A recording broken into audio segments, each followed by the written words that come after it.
In Jesus' name, amen. Can we give the Lord a best clap offering of praise? Come on.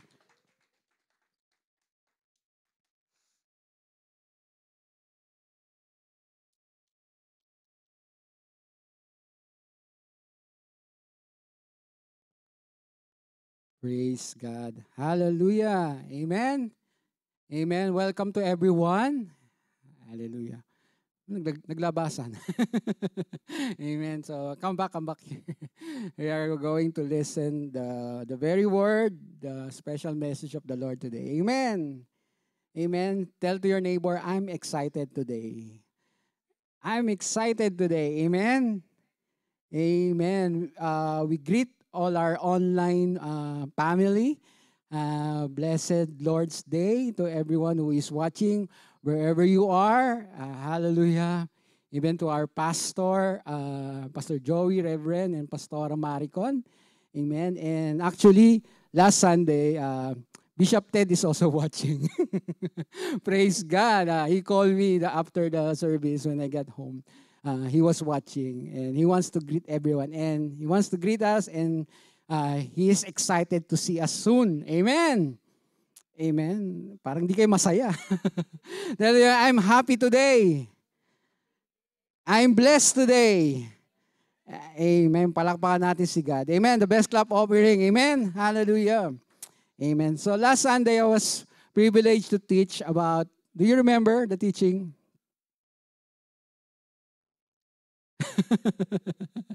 The title of my message last Sunday, amen, how we ought to live in the last days. Amen. Tell to your neighbor how we ought to live in the last days. Amen. Praise God. So last days, tell your neighbor we are on the last days. Amen. So when I was preparing my teaching sermon, amen. Today I thinking when I teach last Sunday, I miss out something. I just go forward on the last day. But actually, amen, we haven't touched about what is the significant event in the last days. Amen. Tell your neighbor, what is the significant event in the last days? Amen. Tinatanong ko po kayo. What is the significant event in the last days? Amen. Sino po makakasagot? Who can answer me? Rapture. Very good. Amen. Nakita niyo yung PowerPoint ko. Amen. I know that this message has been listened or we have watched this for many times, no? But I'm glad to teach this. Amen. An honor to privilege to share the word of God about rapture. Amen. So our title for today, amen. Wala na. Rapture na eh. Nawala na yung mga tao. Ayan. Okay. Sorry. Amen. And the title of my message is Blessed Hope of the Church, Rapture. Amen. Praise God. Amen. Are we excited? I will not go deeper about this topic because in the Bible school, this topic is very big. But what I'm trying to address you today is an overview of what's going to happen. It's not because of what currently happening now in the global scene, but we rest assured that we know what will be happening in the last days. Tell the person next sitting to you, we are on the last days. Amen. So let's directly go to the Word of God. In 1 Thessalonians chapter 4, 13 to 18, amen. But I do not want you to be ignorant, brethren, concerning those who have fallen asleep, lest you sorrow as other who have no hope. Sabi mo, hope. May pag-asa ka ba, kapatid? Amen. For if we believe that Jesus died and rose again, even so God will bring with those who sleep in Jesus. Amen. Verse 15, for this we say to you, by the word of the Lord, that we who are alive and remain until the coming of the Lord will by no means precede those who are asleep. Amen. So, sino pong prayer dito, hindi na siya mamamatay? He will not die. He will be raptured. Amen? Praise God. Parang seryoso sila. Amen. And for the Lord himself descend from heaven with a shout, with the voice of the archangel, and with the trumpet of God, and the dead in Christ will rise first. Amen. And 17, then we who are alive, tell your neighbor, alive, and remain shall be caught up together with them in the clouds to meet the Lord in the air, and thus we shall always be with the Lord. And 18, therefore, comfort one another with these words. Amen. Praise God. So the question for today, so why we need to understand about our blessed hope or about raptured. Amen. Because as a followers of Christ, as a disciple and a believers of Christ, amen, in verse 13,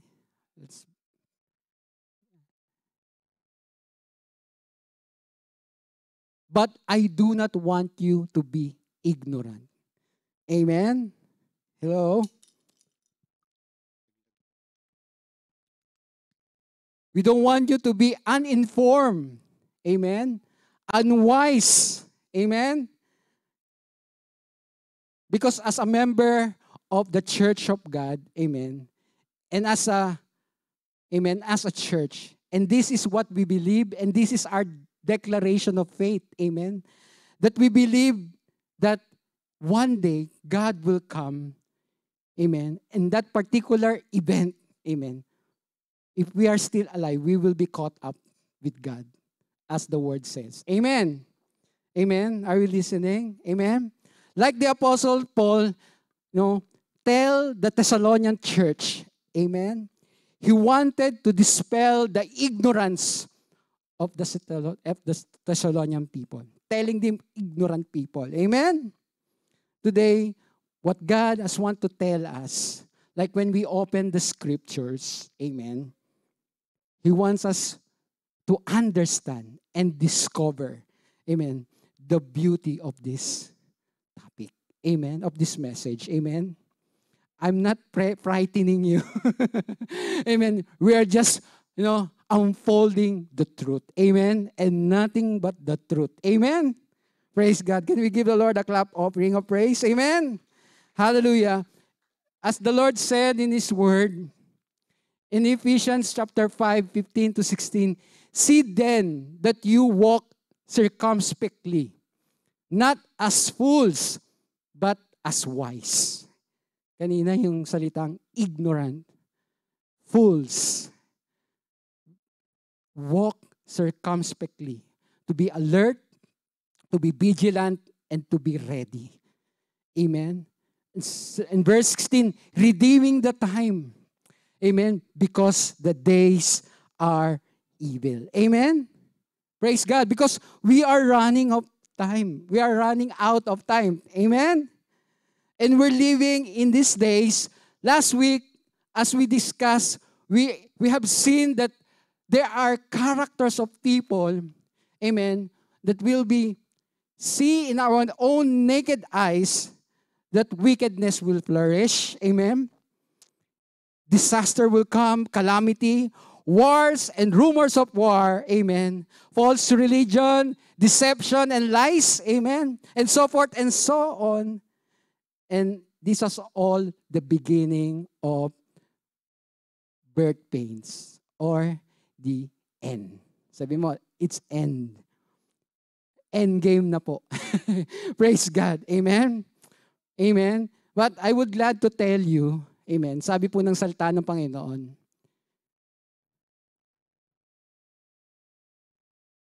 ayan, Hebrew chapter 10, verse 24 to 25, let us think of ways to motivate one another to act of love and good works.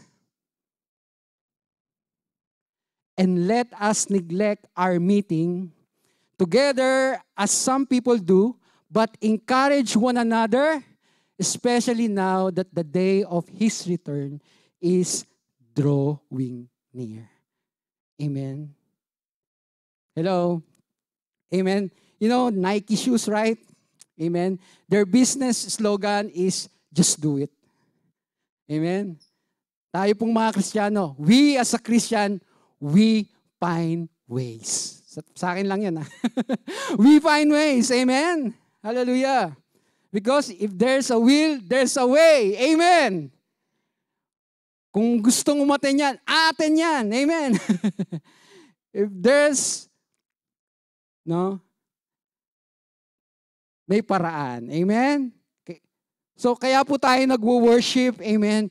We gather, we meet, we do cell group, we do Bible study because of one essential reason, because the Lord is coming soon. And time is running out. Amen. Praise God. Amen. Andiyan po kayo? Amen. So we need to encourage and motivate one another, amen, to do good works. Amen. To serve with passion. Sabi mo, serve with passion. Amen. Hallelujah. And to grow deeper on our love towards God. Amen. Amen. Praise God. Palakpakan natin si Lord. Amen. Hallelujah. And rapture will come anytime. Amen. Anytime soon. Maybe later. Praise God. And maybe tomorrow. We won't know. Only the Father knows. Amen. Amen. Just be prepared. Tell your neighbor, prepare. Amen. And live a life with preparation, with dedication. Amen. Hallelujah. And with expectation, because rapture is our blessed hope. Amen. Tell your neighbor, blessed hope. Amen. Amen. Ayan. Amen. Praise God. Gigising na sila. Amen. We go. Amen. Let's continue. Sabi ng salta, sabi dito, there are two destinations of human race. Amen. Number one, eternity with God or eternal life. Sino po naniniwala doon? Amen. Sino pong may buhay na walang hanggan dito? Taas, dalawang kamay. Amen. Naniniwalang meron siyang buhay na walang hanggan. Amen. Kung mamaya papatanggalin ko kayo kung hindi pa kayo sure kung wala kayong buhay na walang hanggan. Amen. All of us here attending the church, we are assured we have eternal life. Amen. When we receive Jesus Christ. Amen. And the second destination is eternal damnation or eternal punishment. Amen. Kaya si God, sabi niya, John 3:16, this is a familiar verse, for God so loved the world that He gave His only Son, that whoever believes in Him should not perish but have eternal life. Amen. 1 John 5:11-13, and this is my testimony, amen, that God gave us eternal life, and this life is in His Son, and whoever has the Son has life. Amen. And whoever does not have the Son of God does not have life. Amen. In 13,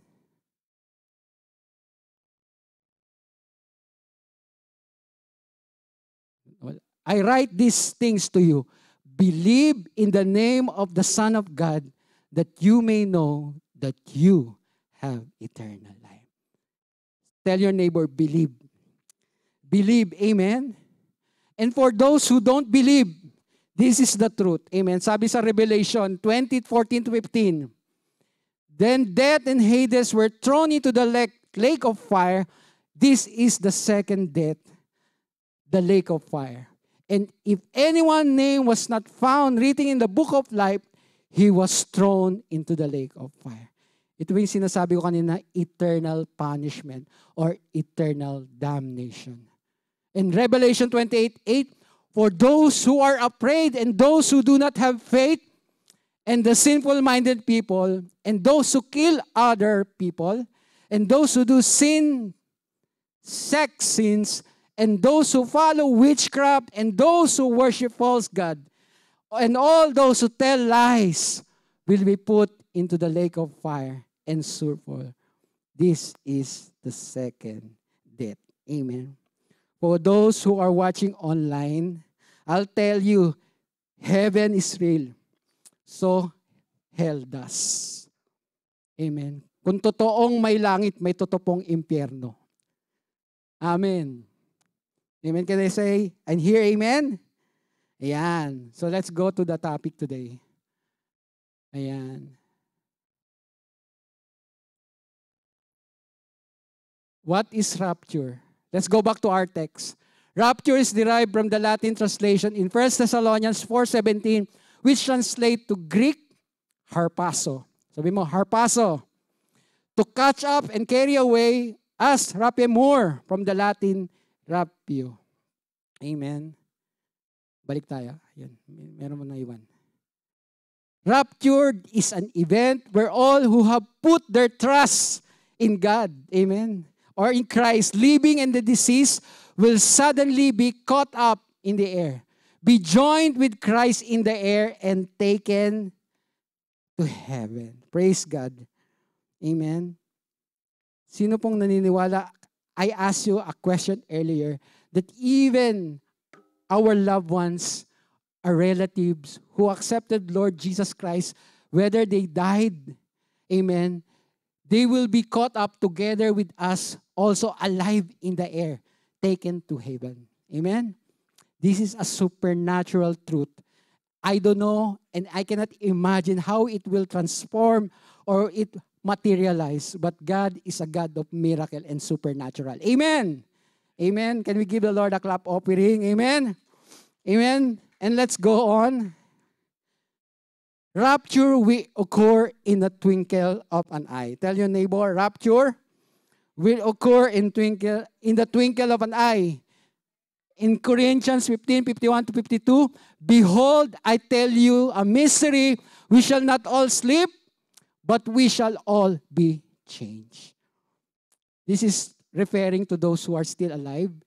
Amen. They will not die, but we all shall be changed.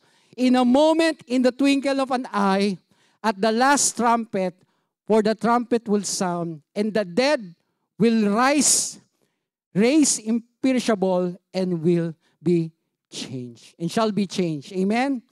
Balikan lang po natin. Let's go back to 1 Thessalonians 4:16-17. For the Lord himself, amen, will descend from heaven with a shout and with the voice of the archangel, and with the trumpet of God, and the dead in Christ will rise first. Amen. First, it's those who died first. They will be risen. Amen. Then they who are alive remain shall be caught up together. Amen. The Lord will just stay in the clouds. He will not step, amen, on earth. We can only see simultaneously, globally. I don't know how. Amen. That all who are believers, who receive the Lord, the Son, Jesus Christ, and have that eternal light, will see and shall always be with the Lord. Amen? Amen? Nandiyan pa po kayo? Amen. And the main purpose of the rapture, ayan, to rescue us from the danger of destruction. This meaning support the idea that the rapture will save the church from experiencing the terror of the 7 years of great tribulation. Amen. Naniniwala po ako, and we have studied this, amen, that as a Christian, as a believer, amen, after we have caught up with God in the rapture, there will be a destruction and the terror that referring to the 7 years of great tribulation. Amen? Amen. It just will happen after the rapture. Amen? Amen. And this destruction is all the compilation of God's wrath, judgment, and punishment to those people that is disobedient, living unholy, amen, and unrighteous life before God. Amen? Amen? And according to 1 Thessalonians chapter 1:10, and they speak, tayo yun, you are looking forward to the coming of God's Son from heaven, Jesus, amen, whom God raised from the dead. He is the one who has rescued us from the terrors of the coming judgment. Earlier I said there is this distraction, this great tribulation. This is God what is telling, the terror of the coming judgment. Amen. So lahat ng maiiwan at hindi makakasama sa unang trip, amen, they will face this great tribulation. Amen. Amen. And tell your neighbor, raptured is our blessed hope. Amen. Blessed hope. Amen. May pag-asa po. Amen. Amen. And Titus chapter 2 verse 13, waiting for our blessed hope, the appearing of the glory of our great God, Savior, Jesus Christ. Amen? Amen? Because in the rapture time, amen, this is all the grandest reunion of the early church and the modern day church. Amen? Hello? And those who died early and those still alive, we have a special moment. Amen? Amen? The grand reunion of all the saints, disciple, Christian, and all the family of God. Amen? Masaya po ito. Kaya nga sabi ko, meron po tayong pag-asa. Amen? Hello? Yung ine-expect mo sa tingin mo na nandun, wala. Yung wala, nandun. Amen? Pero, ladies and gentlemen, amen, yung namimiss mong mahal mo sa buhay, your relatives, your parents, your lolo, your grandmother, your grandfather, those who accept the Lord Jesus Christ, of course, you will see them in rapture. Amen. Palakpakan natin si God. And then sabi ng salita ng Panginoon in 2 Corinthians 5:8, yes, we are fully confident that we would rather be away from this earth, this earthly body, for then we will be home with the Lord. Amen. Amen. Alam ko po, takot yung iba sa atin mamatay. Amen. It's like a dilemma of us who is afraid to die. Amen. But Paul says, yes, we are confident that this body is not our home. We will be home with the Lord. Amen. Praise God. Amen. And those who are not, amen, will not be caught up in the raptured. Amen. Ang sabi po ng salita ng Panginoon, bigyan ko lang kayo ng idea. Amen. In Revelation 13:16 to 18, He required everyone, amen, small and great, rich and poor, free and slave, to be given a mark on the right hand or in the forehead, and no one could buy or sell anything without that mark, which was either the name of the beast or the number representing his name. And 18, wisdom is needed here. Let the one with understanding solve the meaning of the number of the beast, for it is the number of man. His number is 666. Amen. So after the rapture, the Antichrist will come. Those will lead the people in great terror and judgment and tribulation. Amen. Binigyan ko lang po kayo ng overview. Amen. So the question is, when will this rapture will happen? Amen. Matthew 24:36. However, no one knows the days or hour when these things will happen, nor even angels in heaven or the Son himself only knows. Only the Father knows. Amen. Matthew 24:40-42. Two men, amen, will be working together in the field. One will be taken and the other left. Two men will be grinding flour at the mill, and one will be taken and the other left. Amen. Praise God. So you too must keep watch, for you do not know what day your Lord is coming. Amen. Praise God. Naintindihan po natin. Basic lang po ito. Praise God. And who will be caught up and transported to the heaven on the raptured? Amen. Yan ang tanong. His glorious and radiant church without sin, spot, and wrinkle.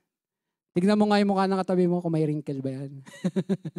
Amen. Wrinkle. Amen. So, spot. Amen. Amen. Sa ano lang, mukha lang. But, amen, is as a glorious church without sin, without faultless. Amen. Blameless and holy. Amen. Sabi po sa Ephesians chapter 5:27, He did this to present her to Himself as a glorious church without spot or wrinkle or any other blemish. Instead, she will be holy and without fault. Amen? Amen? Amen. Praise God. And eto pa, sa follow-up verses, Hebrew 12:14, work at living in peace with everyone and work at living a holy life. For those who are not holy will not see the Lord. Amen. 1 Peter 1:14-16. Amen. So you must live as God-obedient children. Don't slip back into your old ways or living to satisfy your own desire. You didn't know any better then. But now you must be holy in everything you do, just as God who chose you is holy. Amen. For the scripture says, you must be holy because I am holy. Amen. Sa tingin ko nga, parang ang higpit naman ni God. Amen. The requirement is very hard to follow. Amen. For us, for those, amen, who are disobedient or pasaway. Amen. And without knowing God, that God is gracious, amen, they cannot live a holy life. Amen. Andiyan pa po ba kayo? Amen. Mahirap po yung mga part-time Christian. Amen. Kailangan po full-time. Amen. Tell your neighbor, full-time. Kung sa work, full-time, kailangan lahat full-time sa Lord. Hindi yung full-time, laging nasa church. Full-time. Amen. It is from glory to glory, from grace to grace, and strength to strength. We will be becoming holy in the sight of God. Is it amazing? Amen. Is it amazing? Our life will be transformed sooner once, amen, the rapture come. Amen. So brethren, amen, God is so serious. Amen. Serious si Lord. Amen. The Father's business is so serious that no one shall perish and no one shall be left behind. Amen. He wants everyone to go to heaven. Amen. Amen. Praise God. And He wants many people to join Him more and more. Papayag ka bang maiwan ang iyong pamilya, kapatid mo, amen, kaibigan mo, na ka-close mo at may malapit sa puso mo sa rapture time? Amen. Hindi ka papayag. You won't allow your loved ones to be left behind. Amen. Eto na. So our duty, our mandate as a followers of Christ. Amen. Number 1. Bilis na tayo. Redeem time and make the most of every opportunity. Amen. Sabi mo, redeem the time. Like what I said earlier, redeem the time because the days are evil. Amen. Sino po rito mas marami siyang oras? We have only same time. We have only 24 hours a day. Amen. Hello? 7 weeks a day. 365 and a half per year. Baka meron ka pang 720 days a year. We have only same time. We have this common time. Amen. Kaya redeem the time. And make the most of every opportunity. Because, as the Word of God says, Romans 13:11, this is all more urgent. For you know how late it is. Time is running out. Wake up! Wake up! For our salvation is near now than we first believed. Amen. Andiyan pa po tayo? Amen. And number 2. Mabilis na to. Share the gospel intentionally. Amen. Timothy 4, 1 Timothy 4:2. Nakalimut ayun pala. 2 Timothy 4:2. Natanggal. Amen. So preach the word, be ready in season and out of season, rebuke, reprove, and exhort with complete patience and teaching. Amen. Make the most of opportunity to share the gospel of Christ intentionally to your loved ones, to your relatives, to your friends. Amen. When there is a time, because our time is running out. Amen. Amen. Number 3. Amen. Secure our salvation. Amen. Secured. Secured ba salvation natin? Amen. Hindi ka secure mamaya.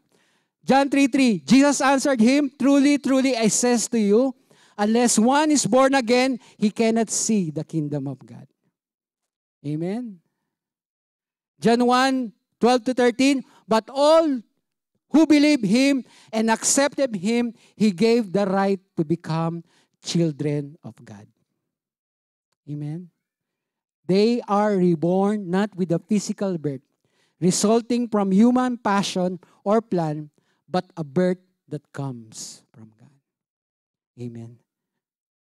Sabi mo sa katabi mo, pinanganak ka ng muli. We are born again through Christ. Amen? Hallelujah. Number 4. Ayan.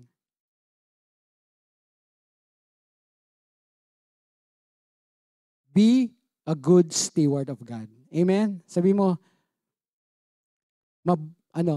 mabuting katiwala. Amen? Madatnan po tayo ng Panginoon as a good steward of God. Amen? Ito po, I'll just give this verse. For those who are not a good steward and those unrighteous, sabi sa 1 Corinthians 6:9-10, don't you know that the unrighteous will not inherit God's kingdom? Do not be deceived. No sexual immorality, immoral people, idolaters, adulterers, or male who have sex with male. 10, no thieves, greedy people, drunkard, verbally abusive people, or swindler will inherit the kingdom of God. Amen. Are you there? Amen. Hallelujah. Amen. Conclusion na. O, di tapos na. O, yan. Tapos na tayo. 4:30, mabilis. Amen. O, di ba? Rapture na. Kailangan mabilisan natin. Praise God. Sabi sa inyo, overview lang to. As a reminder, we do not need to be afraid of the rapture. Amen. Because the Lord's coming can change our life. Amen. And it is the source of our personal comfort and hope. Amen. Sabi mo sa atin mo, hope ya mani-mani.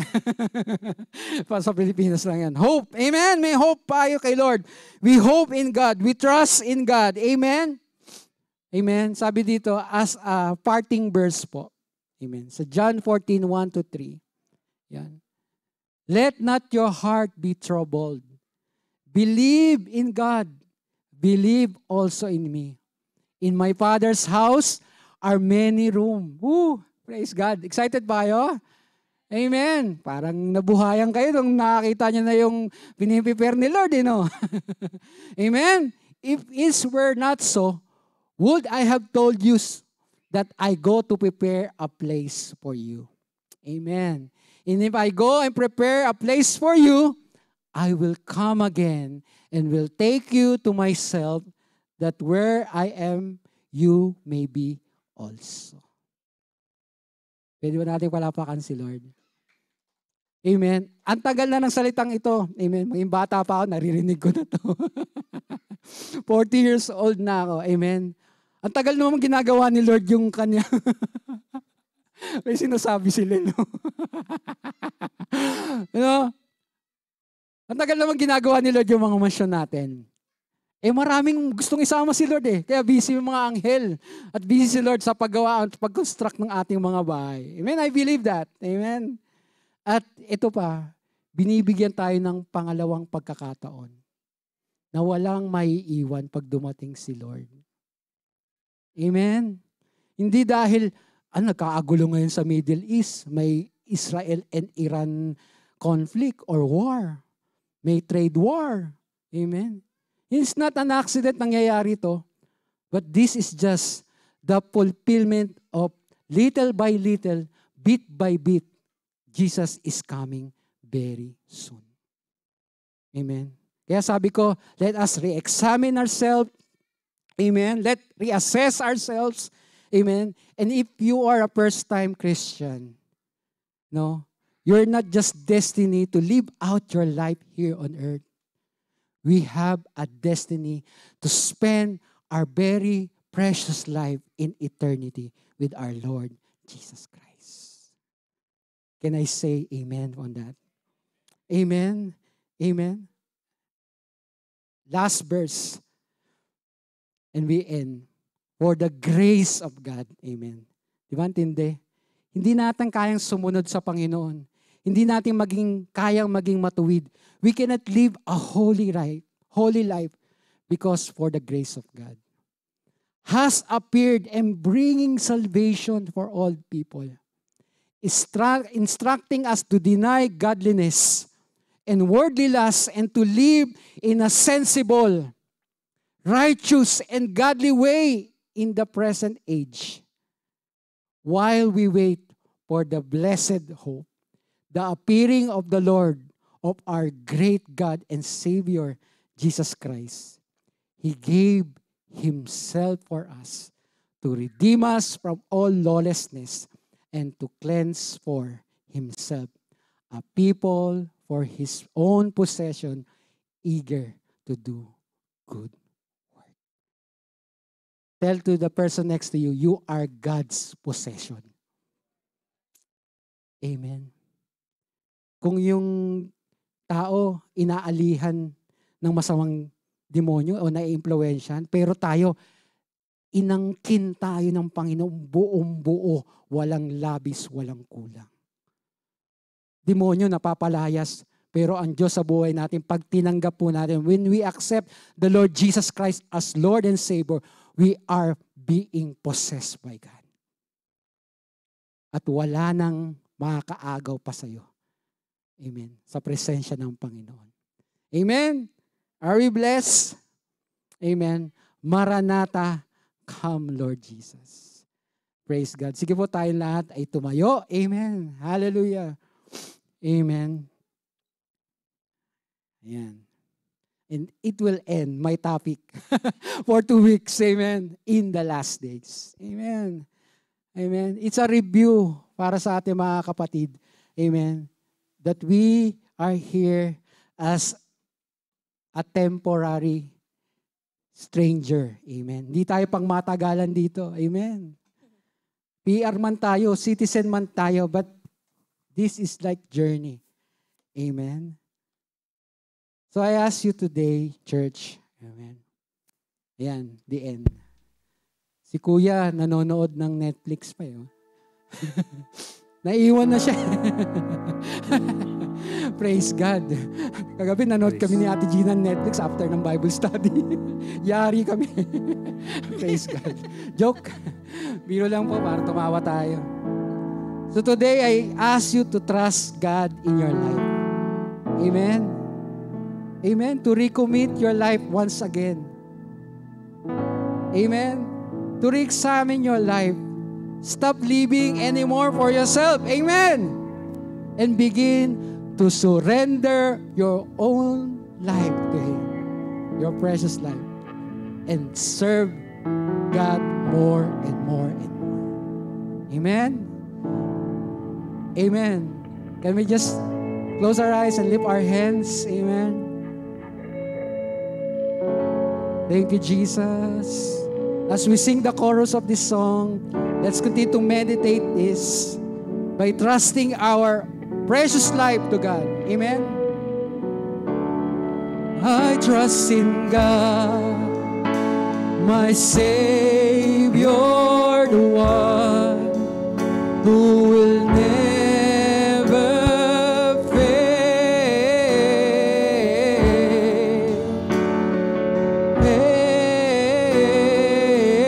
Come on, sing. I trust in God, my Savior, the one. We're going to say, Lord, I trust you.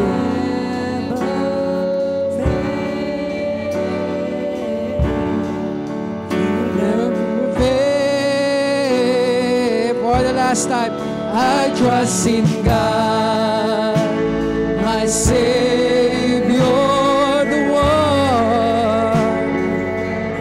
Thank you, Lord.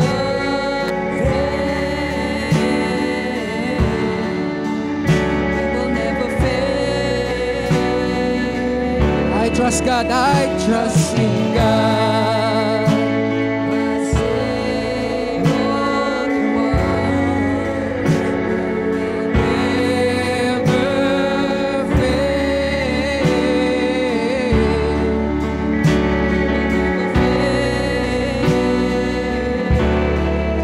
Just pray for a while.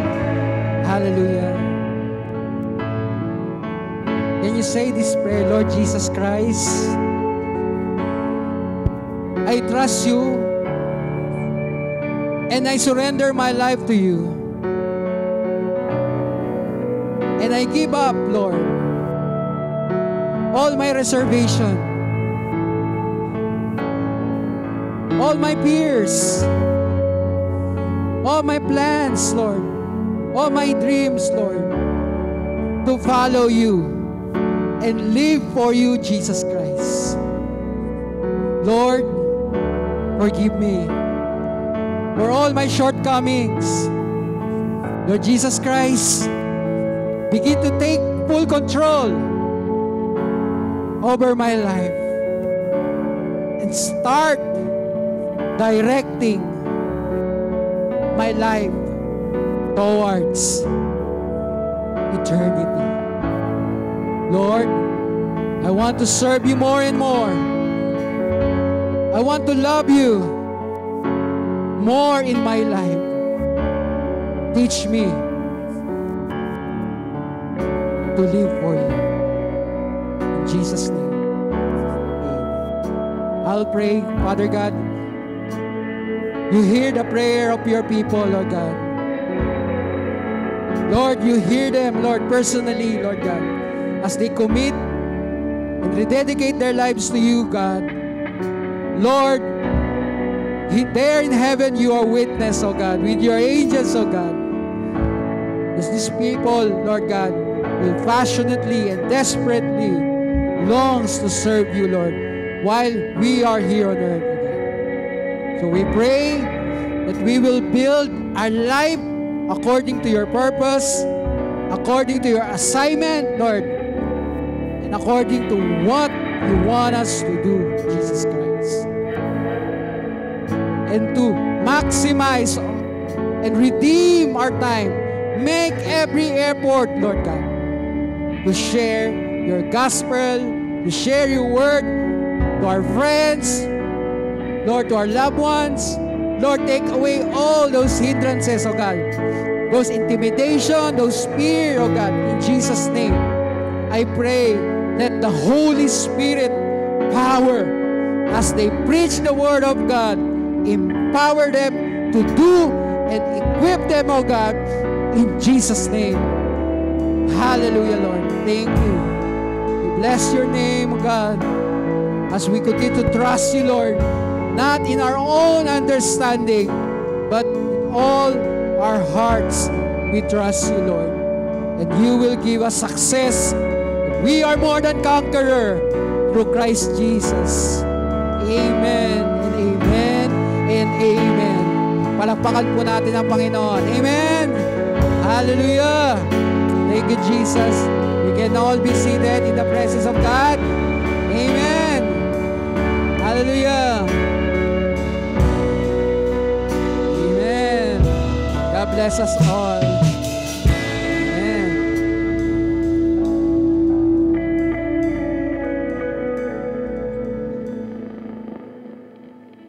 Praise.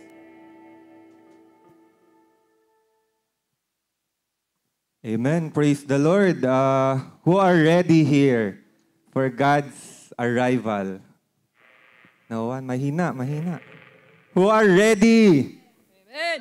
Amen. We are all ready for the second arrival of our Lord Jesus Christ. And we want to thank the Lord for the life of Pastor Eugene for that powerful and anointing preaching. Amen. Palakpakan po natin ng Lord. And now shall we lead with our blessed testimony. Who wants to testify the goodness of the Lord today? Anyone?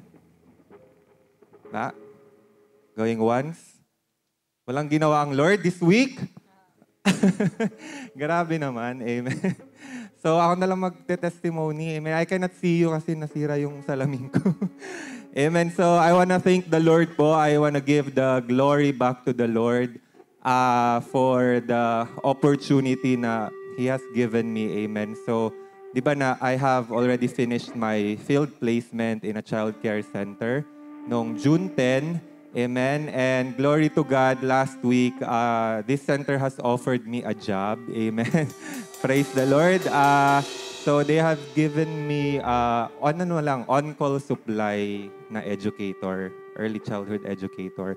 But since we are only allowed to work 24 hours a week, so that's why on-call yung supply. But I praise the Lord because this opens a door of opportunity that once I finish yung aking program is tuloy-tuloy na doon na makapag-work as an ECE until I get registered. At I look forward that after my program, they will give me a full-time job right away. Amen? So, the Lord has already prepared. Amen? Hallelujah. Yung ating work as a registered ECE. Amen? So, hindi pa natatapos ang program, waiting na yung job. Amen. Sorry, hindi mo. Amen. So glory to God po. Talaga, the Lord is really faithful. Amen. Even sometimes we have shortcomings or minsan we are doing something that might fail God, but He truly is faithful. He is the same God yesterday, today, and forever. Amen. So, glory to God po. At anyone who wants to testify the goodness of God? No one? Okay, next. Ayun, sino to? Sis Eiffel. Alright. Praise God. I-share ko lang kasi it's been a year since battling from separation and divorce. Last Thursday lang, na-receive ko yung may seal na binigay sa akin ng court, yung full custody ni Jacob.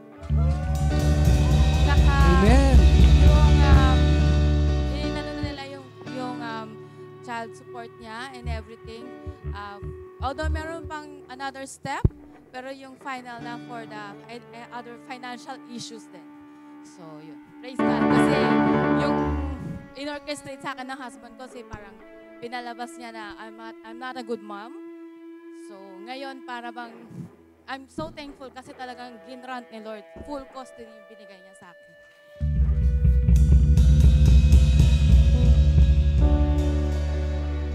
Amen. Glory to God. Thank you po, Sis Eiffel, for that powerful testimony. And wala na po? No one? Wala na? Amen. So, pag wala na, let us watch this for our announcements.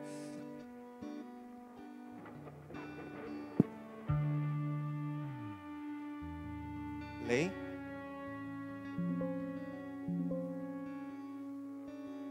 Amen. Walang audio. Kakanta na lang.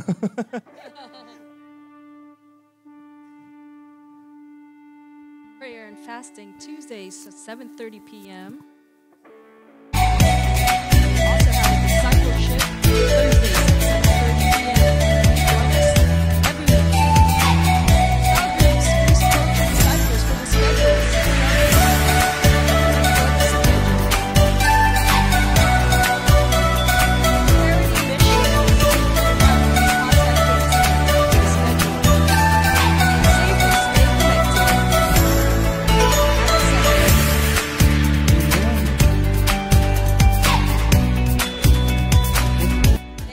God bless. See you again on Sunday Anniversary. at 49 Milford. Please join us for our revival nights, July 17 and 18th, 2025 at 7 p.m. here at 49 Milford Avenue.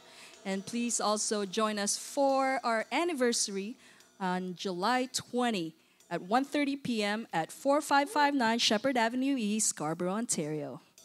See you there! Amen. Tayo ba magtayo muli? Tawitan natin ng Panginoon. We all stand in the Hallelujah! presence of God.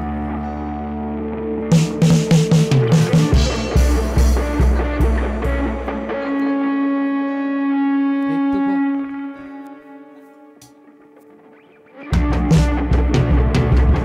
Pero clap your hand to Jesus. Hallelujah! Kita.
God bless us all. See you again, 3 p.m. at 49 Milford Avenue, North York. God bless us all. The service has ended, that the fellowship has now begun. Amen. God bless you all. Amen.